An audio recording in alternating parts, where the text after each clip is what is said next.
आज की class NCERT class 6 का चैप्टर नंबर 1 हिस्ट्री का। आज का जो क्लास है इसमें आज हम डिस्कस करने वाले हैं कि what where how and when, क्या, कब, कहाँ, कैसे, हमारा यानी हम इंसानों का इतिहास क्या है शुरू से, हम कहाँ से कैसे और यहाँ तक आए। यदि हम बात करते हैं कल की, तो कल हमने क्या किया। कल हमने रेडियो देखा, टेलीविज़न देखा, न्यूज़पेपर पढ़ा। अगर हम बात करते हैं आज से 2021 में, तो हमने क्या किया, तो हमें हमारे पास में कुछ ऐसी यादें हैं जिसे हम याद कर सकते हैं। लेकिन यदि हम बात करें कि आज से बहुत साल पहले, लॉन्ग लॉन्ग एगो, उस समय की चीज़ों को हम कैसे याद करें, वो क्या थे, वो कैसे हैं, इन सब चीज़ों के बारे में हम जानकारी जो लेते हैं वो इतिहास में पुराने पन्नों को पलटने से। इतिहास यानी हिस्ट्री, जो कि एंशिएंट है, मेडिएवल है, मॉडर्न है। एंशिएंट से भी पहले का लिथिक एरा है, जिसमें हमने स्टोन एज के बारे में, जिसके बारे में हम जानकारी लेते हैं। आज हमारा जो क्लास है ये इसी बारे में चर्चा होगा। जब हम बात करते हैं पास्ट का यानी पुराने समय का, तो हमारे पास में बहुत सारी ऐसी चीज़ें हैं जिसे हम पा सकते हैं, ढूंढ सकते हैं कि उस समय के लोग क्या खाते थे, उस समय के लोग क्या पहनते थे, उनके घर कैसे होते थे, वो कैसे रहते थे, उन हंटर्स का वो कैसे जीते थे। हंटर्स मीन्स कि जो शिकार करते थे, हर्डर्स यानी कि जो जानवरों को पालते थे, फार्मर्स जो कि खेती बाड़ी करते थे, रूलर्स जो कि किंग थे, जो कि शासन करते थे, मर्चेंट्स यानी व्यापारी जो कि सामान को एक जगह से दूसरी जगह ले जाके मुनाफे पे बेचते थे, प्रीस्ट पुजारी, क्राफ्ट्स पर्सन जो कि वस्तुएं बनाते थे, आर्टिस्ट यानी कलाकार, म्यूजिशियन जो संगीतकार होते थे, जो साइंटिस्ट होते थे, उन सभी के बारे में हमें क्या पता है, हम क्या जान सकते हैं। वेयर डिड पीपल लिव, लोग कहाँ रहते थे। यदि हम बात करते हैं तो सबसे पहले हम बात करते हैं स्टोन एज का। इंसानों ने अपना शुरुआत वैसे इलाकों से स्टार्ट करना शुरू किया जहाँ पे स्टोन्स की भरपूर मात्रा थी। स्टोन उनके लिए काफ़ी फेवरेबल चीज़ था, क्योंकि पहाड़ों में गुफाएं होती हैं, गुफाओं में वो आश्रय ले सकते हैं, वो रह सकते हैं। स्टोन के वो टूल्स बना सकते हैं, उन टूल से वो शिकार कर सकते हैं, प्रोटेक्ट कर सकते हैं खुद को, अपने जरूरी चीज़ों को भी वो उन स्टोन से फुलफिल कर सकते हैं। हम बात करते हैं जब इंडिया के लिए, तो इंडिया में जो नर्मदा रिवर है वो कहाँ पे है। तो नर्मदा की जो स्थिति है वो इस मैप में देखिए, इस मैप में नर्मदा कहाँ पे है। तो विंध्यन श्रेणी के ठीक नीचे में अमरकंटक से ये नदी निकलती है, जो कि है नर्मदा।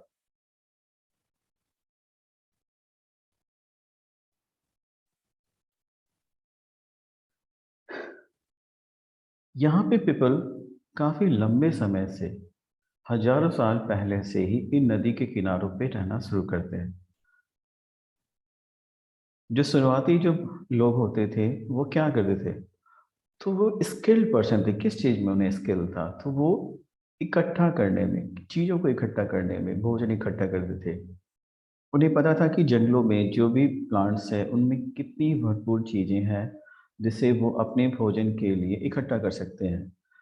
और फल थे, कंदमूल थे, ये सारी चीज वो अपने भोजन के लिए इकट्ठा करते थे। यदि आज के सिनारियो में हम बात करते हैं, तो आज भी भारत में या विश्व के बहुत सारे ऐसे इलाके हैं जहाँ पे लोग किसी भी अलग ऑक्यूपेशन में नहीं है, अपने आप को फुलफिल किए हैं। वो आज भी जंगलों से जुड़े हुए हैं, वो खेती बाड़ी करते हैं, लेकिन अधिकांश अपनी जरूरी चीजें जो वो अपने जंगलों से ही पा लेते हैं। लकड़ियाँ, फल फूल, कंदमूल, जितनी सारी जो चीजें हैं वो जंगलों से ही पाते हैं। इवन वो लोग, अगर हम आज के भी लोग शिकार करते हैं, और उस समय जिस समय की हम बातें करते हैं, कर रहे हैं, उस समय भी लोग शिकार करते थे। यदि हम बात करते हैं सुलेमान और किरथर का, तो सुलेमान और किरथर कहाँ पे है, ये क्या है, तो सुलेमान और किरथर माउंटेन हिल्स है। अगर हम भारत के मैप को देखते हैं तो भारत के मैप में अफगानिस्तान से सटा हुआ ये जो इलाका है वहाँ पे हिंदू कुश पर्वतमाला यानी हिंदू कुश माउंटेन सीरीज है।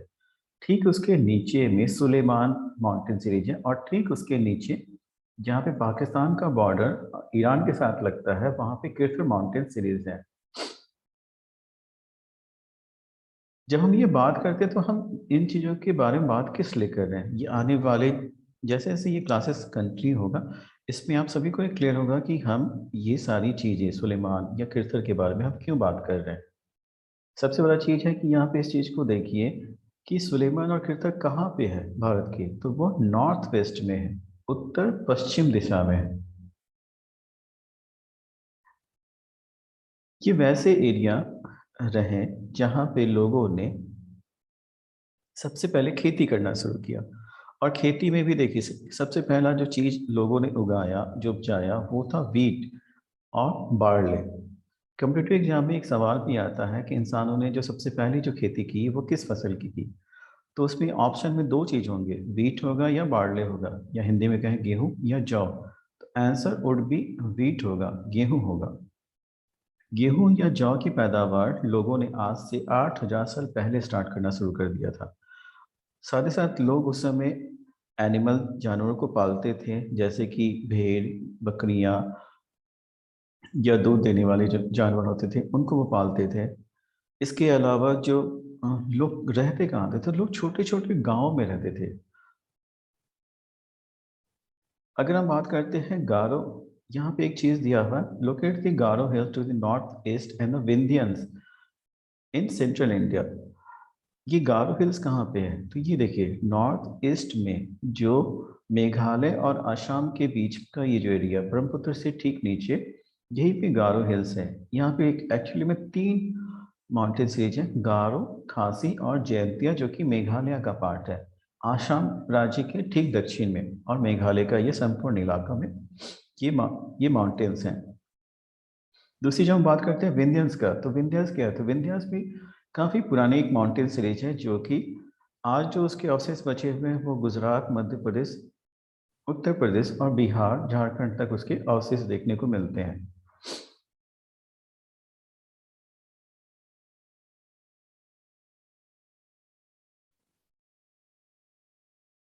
जो सबसे पहला जो चावल की उपज हुई थी भारत में वो कहा जाता है कि जिसके जो प्रमाण मिले हैं वो विंध्य श्रेणी के नॉर्थ में मिले हैं, जिसके बारे में कहा जाता है कि ये वो इलाका है जो आजकल इलाहाबाद के पास का इलाका है। यहीं पे सबसे पहले खेती का प्रमाण में हमें मिला था, चावल की खेती का प्रमाण हमें देखने को मिला था।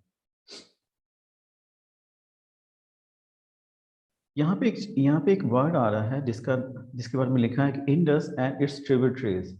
तो मतलब क्या है ट्रिब्यूटरीज का, ट्रिब्यूटरीज होता है एक ऐसी नदी जो कि एक मुख्य नदी की सहायक नदी होती है। सहायक मतलब कि जो पानी का सोर्स उस छोटी सी नदी से आ रहा है वो उस बड़ी नदी में जाके मिल जाएगा, इसीलिए उसे ट्रिब्यूटरीज कहते हैं। आज से लगभग 4,700 साल पहले बहुत सारे ऐसे सिटीज यानी ऐसे नगर विकसित हुए जो कि इन्हीं नदी के किनारों पर विकसित हुए।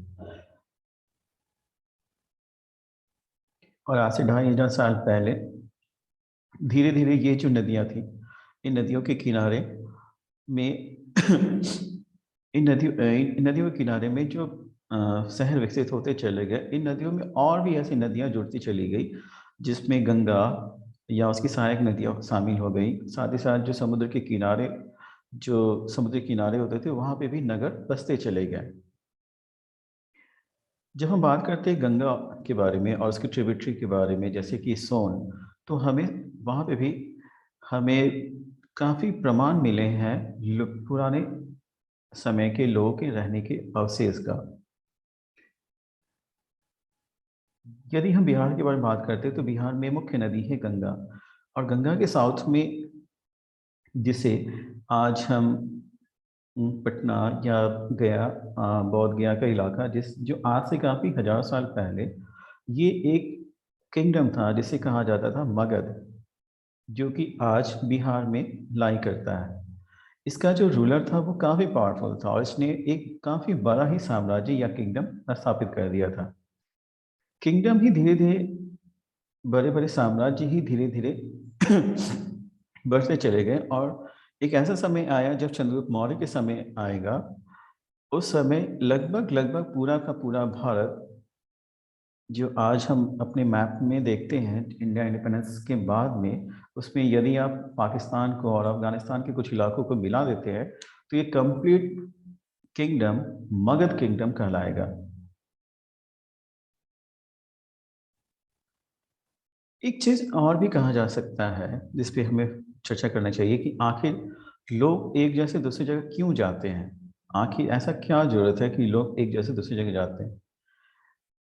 आज का जो समय है उसमें हम इस बात को देखते हैं कि यदि हमारे बच्चों को अच्छी शिक्षा चाहिए, अच्छे स्कूल कॉलेजेस चाहिए, अच्छी नौकरी चाहिए या फिर कहीं घूमने के लिए जगह जाना है, तो हर कोई अपने होम सिटी को या होम स्टेट को छोड़ के दूसरी जगह पे वो माइग्रेट करता है या फिर वो वहाँ जाता है। माइग्रेशन का मतलब है कि वो वहाँ पे अपने होम पे उसे वो सारी चीज़ें की फैसिलिटी नहीं मिल पाई, तो वो दूसरी जगह इलाके की खोज में वो चला और जहाँ पे वो उसे मिला, वो वहीं पे अपना सिटी या अपना घर-बार वहीं पे बसा लिया।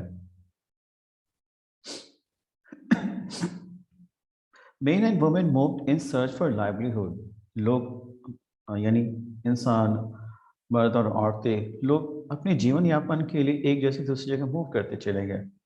साथ ही साथ वो जो भी हमारे यहाँ फ्लड आते थे, डिजास्टर्स होते थे, जैसे फ्लड हो गया या फिर सूखा पड़ गया, उसकी वजह से भी वो एक जगह से दूसरी जगह मूव करते थे। कई बार क्या होता था कि जो जो मेन होते थे, वो कई बार आर्मी में उनकी बहाली होती थी या सेना के वो अंग होते थे, तो वो मार्च करते थे। मार्च का मतलब है कि किसी दूसरे देश पे अधिकार या किसी दूसरे देश से लड़ाई करने के लिए वो उस देश की तरफ मूव करते थे, जिससे उनको फाइट करना है या जिससे उनको अपने देश को प्रोटेक्ट करना है, उसके लिए वो मूव करते थे। इसके अलावा बहुत सारे ऐसे मर्चेंट्स होते थे, जिनके पास बड़े-बड़े जहाज होते थे या फिर अगर वो स्थल मार्ग से जा रहे हैं, लैंड रूट से जा रहे हैं, तो अपने पास में बहुत बड़ी मात्रा में जानवरों को रखे हैं, जिनसे वो किसी कार्ट को जोड़ के और सामानों को एक जगह से दूसरी जगह ले जाके वो बेचते थे। बहुत सारे ऐसे रिलीजियस टीचर भी होते थे, जो कि एक गाँव से दूसरे गाँव, एक शहर से दूसरे शहर जाते थे और अपनी जो फ़िलॉसफ़ी होती थी, जीवन कैसे जीना है, उन सभी चीज़ों के बारे में वो वहाँ के लोगों को बताते थे। जैसे बुद्धा, जैसे महावीरा। कुछ लोग ऐसे भी होते थे जो कि जिनके अंदर भी एक्साइटमेंट होता था, एक एडवेंचर के लिए वो एक जगह से दूसरी जगह मूव करते थे और नए जगहों की खोज करते थे। जैसा कि हमने देखा कि यूरोपीय देश के लोगों ने ऐसा काम किया।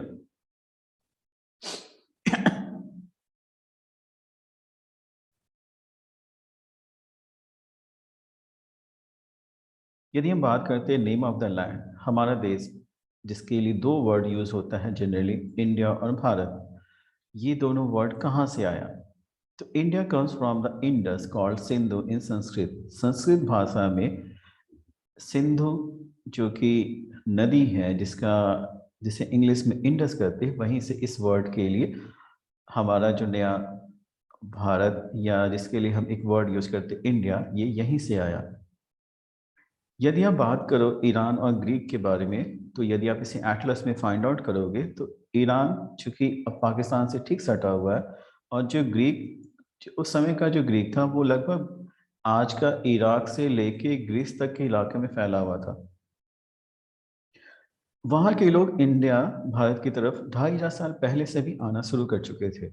वो वो भारत से फ़ैमिलियर थे और इस इलाके को वो इंडोस कहते थे। जैसे जो नदी है सिंधु, उस सिंधु के लिए वो लोग यूज़ करते थे इंडोस या इंडस, और यहाँ के लोगों को वो हिंदोस या इंडोस कॉल करते थे। ठीक उसी तरह से ऋग्वेद में एक चीज़ लिखा हुआ है कि ग्रुप ऑफ पीपल, यानी लोगों का कुछ समूह, जो कि नॉर्थ वेस्ट यानी उत्तर पश्चिम में जो रहता था, वो उनके लिए जो वर्ड यूज़ किया गया है, वो भारता यूज़ किया गया है। और इसी वजह से बाद में आगे चल के जो भारत है वो पूरे के पूरे संपूर्ण इंडिया के लिए या अपने इस देश के लिए यूज होना शुरू हो गया। जब हम अपने पास्ट के बारे में जानना चाहते हैं तो हमें बहुत सारी चीज़ें ढूंढनी पड़ती हैं कि आखिर ये चीज़ें कहाँ से आ रही हैं। हम कैसे ये चीज़ को कहते हैं ये सही है या गलत है, ये कहाँ से आई, किसने बताया। तो one is to search for read books that written long ago. These are called manuscript. जो बहुत पुराने समय में जो किताबें जो पुस्तकें लिखी गई हैं उन्हें हम मनुस्क्रिप्ट कहते हैं। मनुस्क्रिप्ट का मतलब क्या है? तो लैटिन वर्ड में मनु का मतलब होता है हाथ, यानी हाथों से जो किताबें लिखी गई हैं उसे ही मनुस्क्रिप्ट कहते हैं। बेसिकली ये जो किताबें हैं ये लिखी गई हैं पाम लीफ। पाम लीफ एक प्रकार का पत्ता जिस पे ये लिखा गया। साथ ही साथ बहुत सारे बाग जो कि हिमालय श्रेणी में ये पेड़ पाए जाते, उनके छालों पे भी ये जो उस समय के जो उपदेश होते थे या जो नॉलेज होता था उसको उन लोगों ने लिखा था। जैसे फॉर एग्जाम्पल ये है, ये एक बार्क्ड है, यानी कि जिसे हिंदी में हम कहते हैं भोजपत्र, छाल पे लिखा हुआ है। और ये आज के समय में ये बहुत सारे ऐसे जो मनुस्क्रिप्ट हैं वो, क्योंकि ये पेड़ के पत्तों पे उसकी छालों पे लिखे गए हैं, तो ये धीरे धीरे आगे चलने के बाद में ये सारी चीज़ें खराब होती चली गई। लेकिन आज भी कुछ ऐसे प्रिजर्व करके रखे गए हैं जो कि बहुत सारे मंदिरों या मॉनेस्ट्री यानी जो बौद्ध टेम्पल्स है वहाँ पे इन चीज़ों को संभाल के रखा गया है। इन किताबों में क्या है? इन किताबों में जो मुख्य विषय है वो है रिलीजियस बिलीफ एंड प्रैक्टिसेस, यानी उस समय के लोगों का जो बिलीफ, बिलीफ का मतलब होता है वो लोग क्या मानते थे, उनके क्या रीति रिवाज होते थे, उसके बारे में लिखा गया है। जो राजा राज करते थे उनके बारे में लिखा गया है। जो उस समय दवाइयाँ जो यूज होती थी उसके बारे में लिखा गया है। जो विज्ञान जो उस समय लोग जिसके बारे में लोगों को नॉलेज था उसके बारे में लिखा गया है। बहुत सारी कविताएं, कहानियां, खेल, इन सब चीज़ों के बारे में लिखा गया। अधिकांश ये जितनी सारी जो चीज़ें लिखी गई हैं वो संस्कृत भाषा में लिखी गई है। साथ ही साथ बहुत सारे ऐसे भी हैं जिसे प्राकृत भाषा में लिखा गया है। प्राकृत एक ऐसी भाषा थी पुराने जमाने में जिसे आम आदमी यूज करते थे, जबकि संस्कृत एक ऐसी भाषा थी जो कि कुलीन या मुख्य जो राजा या ब्राह्मण वर्ग, पुरोहित वर्ग, ये लोग जनरली बेसिकली यूज करते थे। साथ ही साथ दक्षिण भारत की तमिल भाषा में भी हमें पुराने मनुस्क्रिप्ट देखने को मिलते हैं। अब यहाँ पे आगे आप देखो कि यहाँ पे एक वर्ड आता है इंस्क्रिप्शन। इंस्क्रिप्शन का मतलब क्या है? इंस्क्रिप्शन बेसिकली एक ऐसी चीज है जिससे ये पता चलता है लिखावट, कहीं पे कुछ चीजें लिखी हुई हैं। बेसिकली क्या होता था कि पुराने जमाने में राजा अपनी प्रजा को कुछ ऐसे उपदेश या ऑर्डर, या फिर उसने कोई बैटल जीता है, उन सब चीजों के बारे में वो अपने राज्यों में इसका प्रचार प्रसार करने के लिए वो बड़े बड़े पत्थरों पे इन सब चीजों को वो लिखवा देता था। इससे जनरल बेसिकली हम क्या कहते हैं कि वो खुदवाता था इन भाषाओं को बड़े बड़े पत्थरों पे। फायदा इससे क्या होता था कि ये लकड़ी के होते नहीं थे, इसलिए समय के साथ साथ ये खराब नहीं होते थे। पत्थरों पे लिखे होने का कि काफी लंबे समय तक टिक जाते थे। और आज इसका फायदा ये है कि ये हजारों सालों के बाद भी आज है, जिसकी वजह से हम इन सब चीजों को पढ़ पा रहे हैं, हम ढूंढ पा रहे हैं कि ये सब चीजें क्या है, किसने किस समय इन चीजों को लिखा। जैसे फॉर इंटरेस्टिंग फैक्ट, जो सबसे पुराना एक इंस्क्रिप्शन हमें मिला वो मिला साढ़े 2200 साल पहले का। ये आज के समय में कंधार में है। कंधार जो कि अभी वर्तमान अफगानिस्तान देश में स्थित है। यहाँ पे जो हमें एक इंस्क्रिप्शन देखने को मिला है ये राजा अशोक का है, जो कि मगध साम्राज्य का राजा होता था। यानी कि हम ये कह सकते हैं कि अशोक के समय में जो कंधार का जो जगह था वो मगध साम्राज्य के अधीन था। जब हम कोई भी चीज लिखते हैं तो उसके लिए हम स्क्रिप्ट को यूज करते हैं। स्क्रिप्ट होता क्या है? स्क्रिप्ट का मतलब होता है कि जिसमें लेटर और साइन होते हैं, यानी अक्षर और साइन सिंबल्स होते हैं। जैसे अगर आप किसी को ओखली लिखना है तो अ के साथ में ओ, जो इकार की जो मात्रा है, ये साइंस है। फिर ल के बाद में जो दीर्घ इकार है, ये भी साइंस है। अक्षर तो इसमें हो गए क्या? अक्षर हो गए ख, ल, लेकिन अगर बिंदु, चंद्र बिंदु, कॉमा, ये बहुत सारे जो चीज यूज किए जा रहे हैं, ये साइंस है। ये सारे ऐसे सिंबल्स है जिसे हम बेसिकली यूज करते हैं।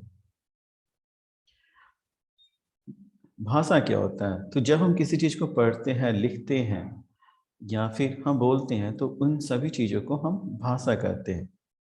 जबकि हम जो स्क्रिप्ट होता है, स्क्रिप्ट के अंतर्गत में क्या आता है? तो लेटर्स और साइन आते हैं। अशोक के समय में जो कंधार में जो इंस्क्रिप्शन देखने को हमें मिला लिखा हुआ, वो दो लैंग्वेज में है। एक में है ग्रीक लैंग्वेज और एक है आर्माइक।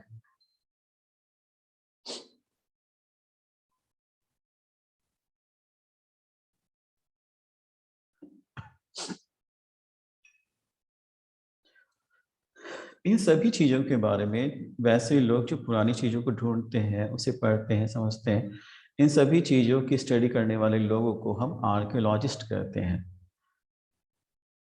एक्सकेवेशन, एक्सकेवेशन क्या होता है? एक्सकेवेशन का मतलब होता है कि यदि हम जमीन में खुदाई करके किसी चीज़ को ढूंढते हैं, जिसमें हम टूल्स को, वेपन्स को, पॉट्स को, पैन्स को, ऑर्नामेंट्स को, कॉइन्स को, इन सब चीज़ों को ढूंढते हैं, तो ये बेसिकली हमने एक्सकेवेट किया है, यानी हमने खुदाई करके जो इन चीज़ों को ढूंढा है। जैसे आज से पुराने ज़माने की ये सारी चीज़ें एक्सकेवेशन के बाद हमें मिली। ये एक आपको सील है जो कि हम इंडस वैली सिविलाइजेशन से मिला था। फिर ये मोहर है, ये पॉट है, ये सारी चीज़ें हमें देखने को मिली, जिसे हमने आर्कियोलॉजिस्ट लोगों ने ढूँढा, खुदाई करके। अब बात फिर आता है कि फिर हिस्टोरियंस क्या है? तो हिस्टोरियंस वैसे लोग हैं जो कि पुरानी चीज़ों को के बारे में पढ़ते हैं, जो पास्ट को पढ़ते हैं।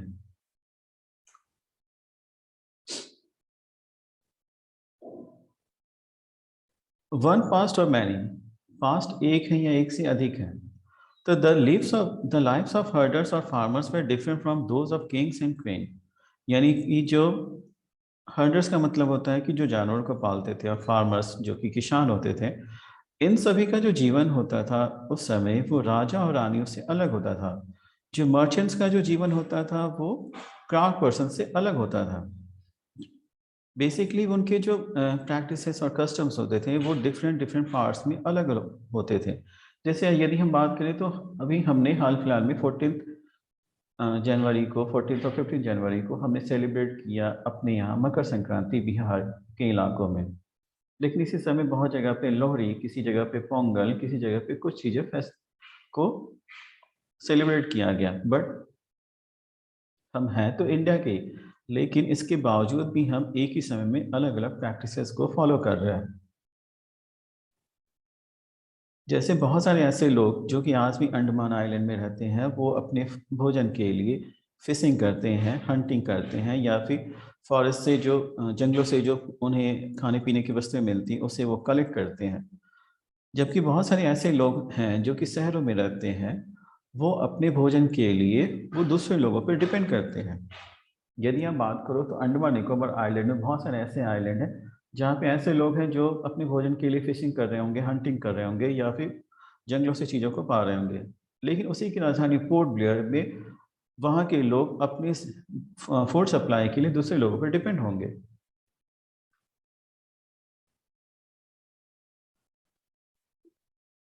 साथ ही साथ एक चीज़ और क्या है कि जब हम एक्सकेवेशन या स्क्रिप्शन से हमें जो चीज़ें हमें देखने को मिलती हैं, उसमें ये है कि हमें राजा या उसके द्वारा जो लड़ा गया युद्ध था, उसके बारे में हमें हमें पढ़ने को मिलता है।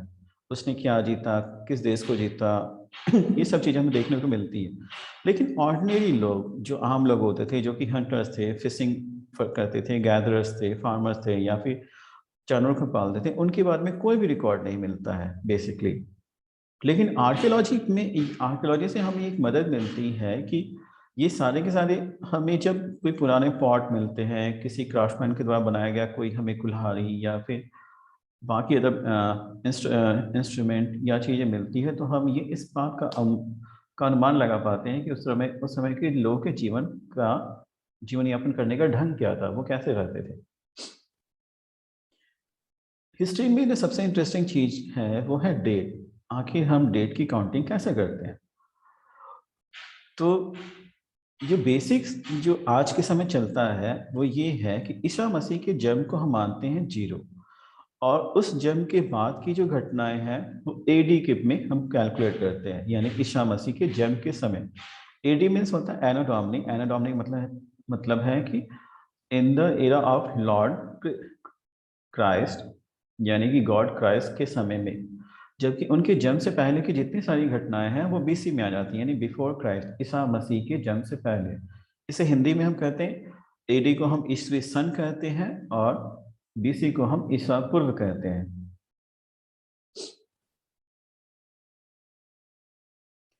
देखिए यहाँ पे BC stand for before Christ, AD stand for anno Domini, यानी in the year of the lord, that is Christ, यानी ईसा मसीह के जन्म के समय।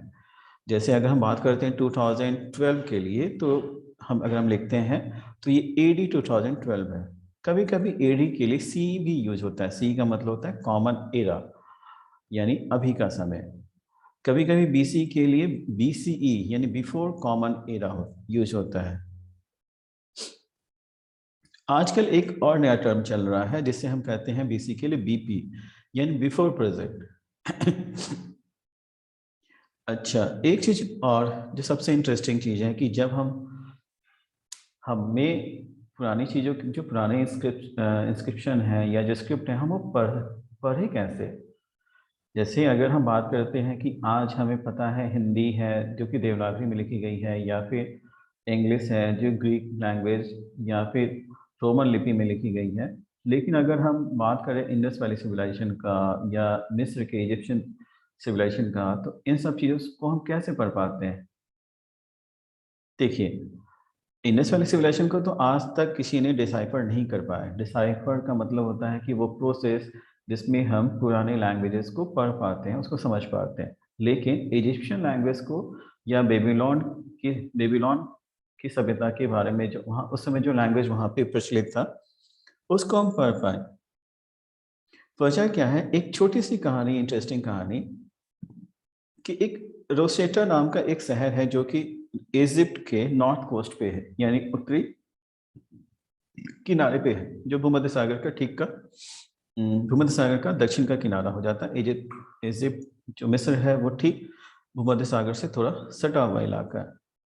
वहां पे एक ऐसा स्टोन मिला जिसपे एक स्क्रिप्ट लिखा हुआ था, बट वो स्क्रिप्ट 3 अलग अलग लैंग्वेजेस में लिखा हुआ था। एक ग्रीक था और 2 इजिप्शियन के 2 अलग अलग फॉर्म थे। जबकि जो भी उस समय का राजा था उसने अपनी एक ही बात को 2 अलग अलग लैंग्वेज में लिखाया था, ग्रीक में और 2 इजिप्शियन लैंग्वेजेस में, जिसमें ए एक लायन स्टैंड करता था एल के लिए और एक बर्ड स्टैंड करता था ए के लिए। जैसे इस पिक्चर में देखिए, यहाँ पे लायन है, लायन के लिए स्टैंड कर रहा था एल, यानी कि ग्रीक वर्ड में एल था, जबकि इजिप्शियन में लायन था। जबकि बर्ड जहाँ पे यूज किया जा रहा था इजिप्शियन में, उसके लिए ग्रीक में ए था। धीरे धीरे लोगों ने फिर इस बारे में फिर कैलकुलेट करके इस चीज को फिर वो पढ़ पाए कि जहां जहां पे ए है, ए के लिए वो बर्ड यूज हो रहा है, जहां जहां पे एल है वहां वहां पे लाइन को यूज हो रहा है। क्योंकि बात ये है कि ग्रीक सिविलाइज सोसाइटी धीरे धीरे एक ऐसी सोसाइटी है जिसका समय दर समय उसके कुछ ना कुछ अवशेष बचे रह गए, और उसकी लैंग्वेज आज तक, उसकी जो पुरानी लैंग्वेजेस हैं, जो पुरानी भाषाएं हैं, वो आज तक सहेज कर रखी गई है, जिस वजह से वो पढ़ी जा सकी है। वो कभी भी पूरी तरीके से खत्म नहीं हो पाया, उसके लैंग्वेजेस बचे रह गए। जबकि इंडस वैली सिविलाइजेशन एक ऐसी सभ्यता रही जिसकी की पूरी लैंग्वेजेस और स्क्रिप्ट ही आने वाले उसके बाद के समय में कभी यूज ही नहीं किए गए। जैसे हमने हमने जो इसमें पढ़ा कि कंधार में अशोक का जो लिखा हुआ इंस्क्रिप्शन हमें देखने को मिला, तो उसमें भी हमने एक चीज को गौर किया कि उसमें भी ग्रीक और अरमाइक 2 अलग अलग लैंग्वेजेस थी। इंडिया में जेम्स प्रिंसेप ने सबसे पहले अशोक की लिखावट को, अशोक के जो लिपि थी, अशोक के समय जो यूज हो रहा था, उसको उसने पढ़ा था, क्योंकि वो सीधे ग्रीक से वो उसका कनेक्टिविटी था, इसलिए वो पढ़ पाया था। लेकिन इंडस वैली सिविलाइजेशन का हमें किसी भी प्रकार का कोई कनेक्टिविटी आज के जमाने या उस समय के बाद में भी कोई ऐसे जमाने की का जो लैंग्वेज जो कि आज तक वो कंटिन्यू है, ऐसा कोई हमें साक्ष्य नहीं मिला या ऐसी कुछ डॉक्यूमेंट हमें नहीं मिल पाई जिससे हम उसका कोरिलेशन कर पाते हैं। इसीलिए हम आज तक इंडस वैली सिविलाइजेशन को के लैंग्वेजेस को डिसाइफर नहीं कर पाए हैं। आज का क्लास में हमने ये जाना कि हमारा पास्ट क्या था, हम कहाँ से कैसे रहते थे, कैसे रह वो उस समय के जीवन यापन के क्या क्या साधन थे, इंस्क्रिप्शन क्या था, स्क्रिप्ट क्या होते हैं, ये सारी चीजें हमने देखा। आज की क्लास के लिए आप सभी को थैंक यू।